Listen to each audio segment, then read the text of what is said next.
Use these 3 ingredients to improve the health of your tomato plants and give you a larger crop. I'll explain what they are and how to use them when I'm transplanting the tomato plants. Now what I like to do before I actually transplant the tomatoes, I like to take off any bottom growth. So we want to plant these tomatoes 2 or 3 inch deeper than they are now. So these branches at the bottom I'll take off and we'll plant up to around here. Just this top bit will be showing, and all down here we should get new roots, healthier plant, obviously more sturdy. Now to take them off, just pinch them out with your thumbnail.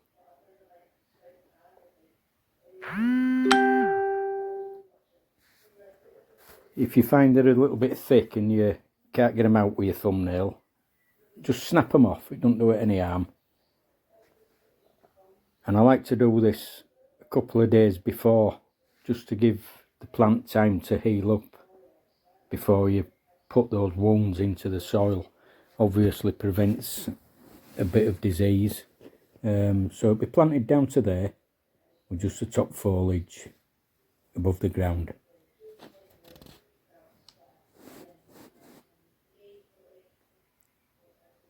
All these will produce new roots, healthier plant. So I'll be putting 8 tomato plants in this bed. I've spaced them between 18 and 24 inches apart. I've been checking the soil temperature and it's got to 15 degrees. The roots struggle to get nutrients from the soil if it's under 15 degrees. I've buried some plastic pots at the side of where the tomato plants are going. I've buried some pots in there. They'll be watered and side of each, where each plant's going, just for watering. The sun comes up in this direction, left to right. So what I've done with the stakes, I've actually offset them so they're not blocking each other out. They're not putting each other in the shade, basically. These pots go in at the side of where the plants are. Now poke holes in the pots in the side where the plants go in. This just helps the water and the feed go straight out to the roots. The beauty of this deep watering is anything you put in just goes straight to the roots. You don't get any soil splashes. If you splash soil onto leaves, or if the leaves are left wet, it can affect the tomato plant. They can get all sorts of diseases, so we're trying to avoid that. So watering and feeding into these pots should prevent any spores coming up from the soil.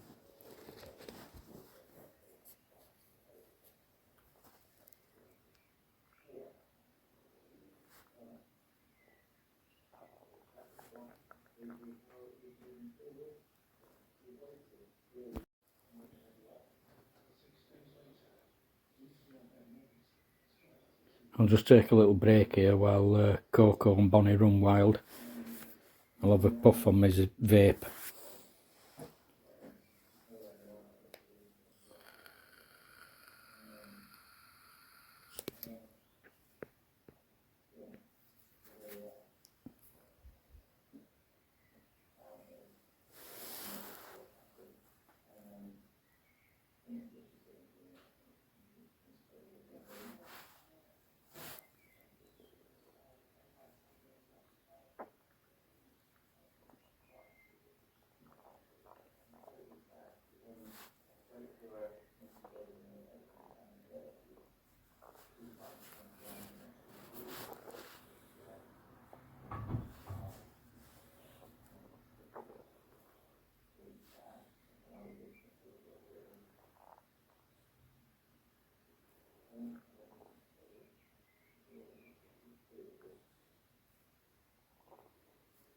You want to dig the hole for the tomato plants about 3 inch deeper than the plant itself, the tub that it's in now.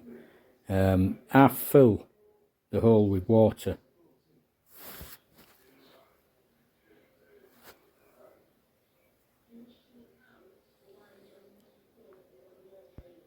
Just let the water soak away.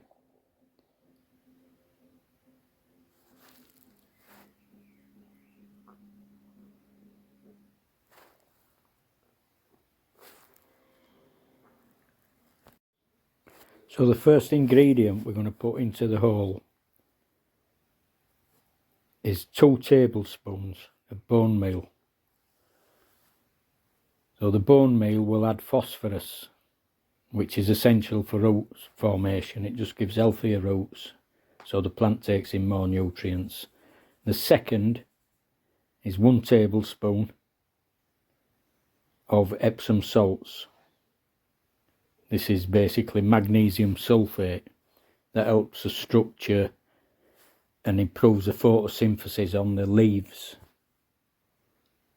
The third and final ingredient is antacid tablets. Don't buy the dear ones, don't buy Rennies, just get the cheapest you can find.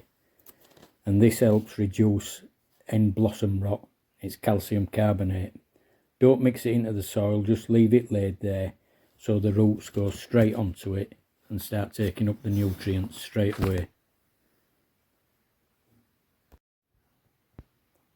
When you come to plant the tomatoes, just be careful getting them out of the pots. Tease out the roots. Just give them a little touch here and there and break the soil away. Just loosen them up a little bit so they can get into the soil. Just makes it a bit easier for them to grow into it. When you put it into the hole, just tilt it a little bit towards the stake that you've put in. That just makes it a bit easier for tying in. And then just backfill.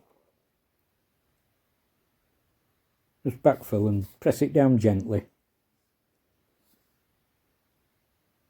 Don't press it in too much. You just want to get rid of the air voids that are in there, the air pockets. If you press it down too firm, you're just going to take all the oxygen out of the soil.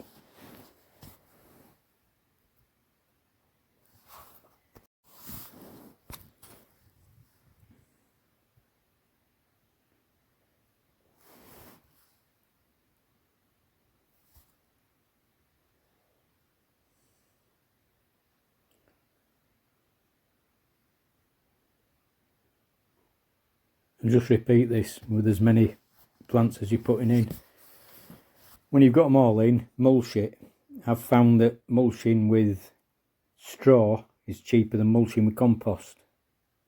2-inch of compost might cost £8 a bag in one of these beds. I can get this straw for £4 a bag and it does 2 beds from the pet shop. Use straw, not hay, and leave a couple inches around the stem of each plant, just so it don't hold moisture.